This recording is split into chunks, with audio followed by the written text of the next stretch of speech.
Inshuti bakunzi ba Amazing TV Rwanda, nongeye kubaha ikaze kuri channel yanyu, channel mugomba kumvira amakuru y'imikino na Amazing TV Rwanda. Mugomba kujya mukurikira amakuru buri munsi ajyanye na siporo, ajyanye n'imyidagaduro, mukayagezwaho umunsi ku munsi.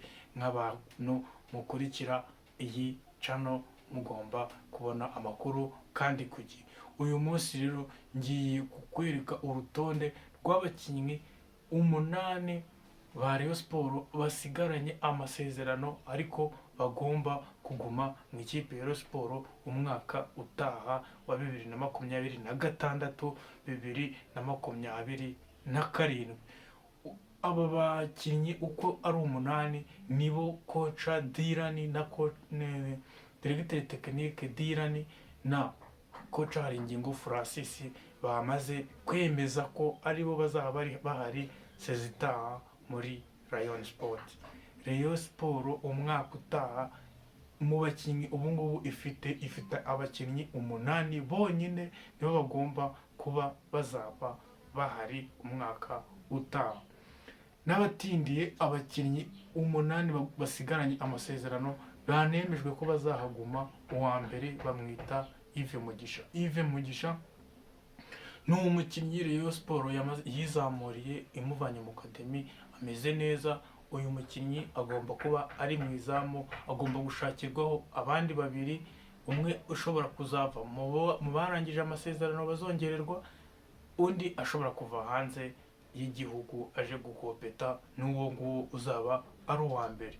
Uwa kabiri rero ufite amasezerano muri Rayon Sport umwaka utaha azaba hari bamwita Manishimwe Emmanuel Kabange, agomba kuba ahari sezitaha kuri kabiri, arabayitera neza cyane. Azaba ahanganye rero n'undi Uwumukiza Obedi, sezitaha araba ahari.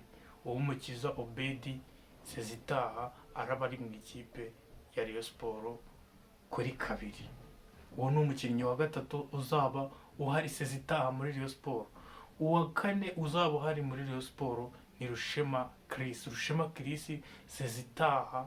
Abafana ba Rayon Sport mumwitegure ko azaba ari mu ikipe yanyu kandi ameze neza. Sezitaha Rushema Chris nawe mugomba kumubona ari mu ikipe yanyu kandi ameze neza cyane. Umukinnyi wa gatanu uzaba uhari sezitaha ni Faustin Rikao sezitaha nawe muramubona mu myambaro y'ikipe ya Rayon Sport. Nta gihindutse mu bakinnyi 8 Dirani na kocha Haringingo Francis, Faustin Rikao araba ari mu bakinnyi ba Rayon Sport.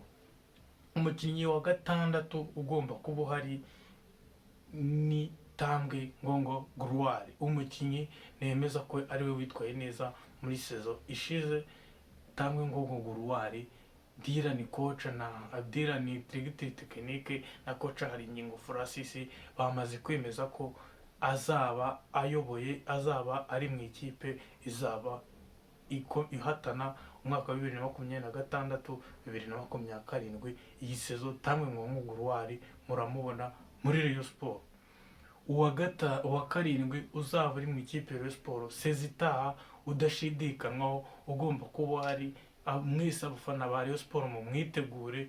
Tony Kitoga azaba ari mu ikipe ya Rayon Sport. Uwo ni umukinnyi wa karindwi ugomba kuba ahari mu ikipe ya Rayon Sport 2026 2027 mu mwitegure. Umukinnyi wa nyuma ari nawe wa 8 ufite amasezerano muri Rayon Sport ugomba kuba ahari sezitaha ni umukinnyi Asumani Ndikumana.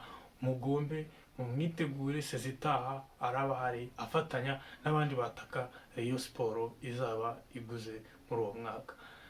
Nabashimire rero, mu kanya gato katarambiranye ndaza kuba abandi bakinnyi 7 bari basanzwe muri Rayon Sport bagomba kongera amasezerano mu ikipe ya Rayon Sport. Mwese rero ndabeka mbabwire ngo ciao. Amakuru yo nakagaruka muzajya muyabonera ku gihe, ayo muri APR, ayo muri Polisi, Kiyovu n'izindi kipe zose musanzwe muzi mu Rwanda. Amakuru agiye kujya abageraho ku gihe. Ni King Peace nk'uko bisanzwe.